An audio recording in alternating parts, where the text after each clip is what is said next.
मीरा भी कहा जाता है। जब जब भगवान कृष्ण का उल्लेख आता है, मां कर्मा का नाम भी आ ही जाता है। वे भगवान की महान भक्त थीं और भगवान श्री कृष्ण उनके हाथ से प्रतिदिन भोग ग्रहण कर भोग की थाली रिक्त कर देते थे। कर्मा बाई का जन्म राजस्थान के नागौर जिले की मकराना तहसील के कालवा गांव में हुआ।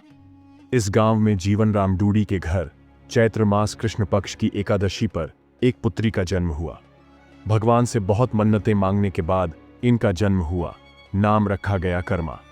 कर्मा के चेहरे पर एक अनोखी आभा रहती थी। जीवन राम स्वयं धार्मिक पुरुष एवं अनन्य कृष्ण भक्त थे, इसलिए उन्होंने कर्मा को यह जिम्मेदारी सौंपी और बोले, पुत्री, हम दोनों पुष्कर स्नान के लिए जा रहे हैं। तुम सुबह भगवान को भोग लगाना और उसके बाद ही भोजन करना। कर्मा ने यह जिम्मेदारी सहर्ष स्वीकार कर ली। मां पिता के तीर्थ या कर्मा ने सुबह स्नान आदि कर बाजरे की खिचड़ी बनाई और पूजा के लिए अपने घर में बने भगवान के मंदिर के समीप आ गई। भोग की थाल भगवान के सामने रखकर हाथ जोड़कर बोली, हे प्रभु, भूख लगे तो भोग लगा हुआ है, आप भोग ग्रहण कर लेना। तब तक मैं घर के और काम कर लेती हूं। इसके बाद कर्मा घर के काम में जुट गई। बीच बीच में वह थाली देखने आती, लेकिन भगवान श्री कृष्ण ने खिचड़ी का भोग ग्रहण नहीं किया। बहुत समय होने के बाद भी जब भगवान जी ने भोग ग्रहण नहीं किया तो कर्मा को चिंता हुई। उसने सोचा, क्या पता भगवान को खिचड़ी में स्वाद ही ना आ रहा हो, इसलिए वे भोग ग्रहण नहीं कर रहे। इसमें घी या गुड़ की कमी रह गई होगी। फिर जाकर उसने खिचड़ी में गुड़ व घी मिलाया और वहीं बैठ गई, लेकिन भगवान ने फिर भी भोग ग्रहण नहीं किया।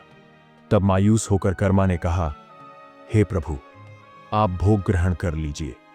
माँ बापू पुष्कर नहाने गए हैं। आपको भोग लगाने के लिए अभी कुछ दिन वे नहीं आएंगे।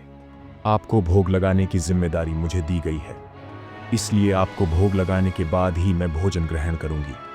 कुछ क्षण बाद भगवान ने फिर भी भोग ग्रहण नहीं किया। फिर कर्मा बाई भगवान श्री कृष्ण से शिकायत करते हुए बोली, माँ पिताजी, जब आपको भोग लगाते हैं तब तो आप भोग ग्रहण कर लेते हैं, फिर आज क्यों भूखे बैठे हैं?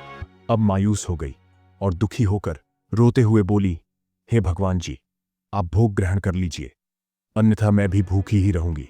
अंततः कान्हा की मूर्ति से आवाज आई। कान्हा बोले, कर्मा, तुमने पट तो बंद किया ही नहीं, तो मैं भोग ग्रहण कैसे करूं? ये सुनकर कर्मा ने पट खींचकर ओंठ कर दी।